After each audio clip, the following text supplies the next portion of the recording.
digeletarkan pada 29 Juni 1878. Dia bersumpah akan mengusir dan menghancurkan Belanda dari Nagro Aceh tercinta. Teman-teman, sosok perempuan tangguh itu adalah Cut Nyak, perempuan pemberani yang teguh pada pendirian dan ditakuti oleh musuh.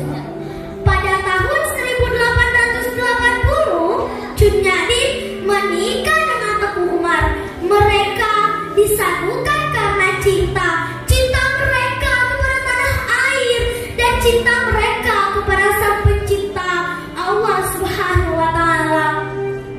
Bersama mereka melanjutkan perjuangan, menyusun strategi, bertempur melawan Belanda, memilih jalan fisabilillah selama hampir 19 tahun.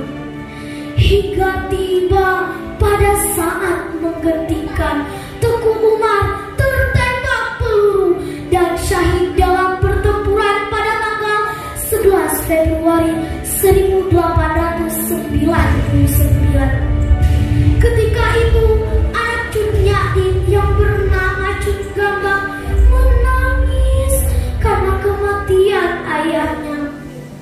Ya Allah, ya Tuhanku, ayah lukahan alik, ayah lukahan alik.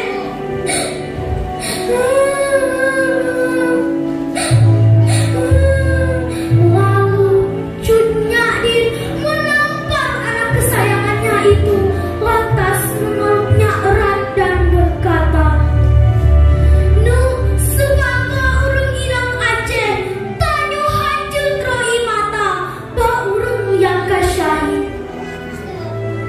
Peristiwa ini tidak membuat nyali Cut Nyak ciut, malah semangat julanya semakin berkobar. Ia memimpin peperangan sendirian di pedalaman belantara Melabuh bersama pasukan kecilnya yang bersisa. Di usianya sudah relatif tua, dengan tubuhnya telah digerogoti berbagai penyakit serta penglihatannya sudah mulai rapuh. Cut Nyak pantang menyerah dan terus melakukan perlawanan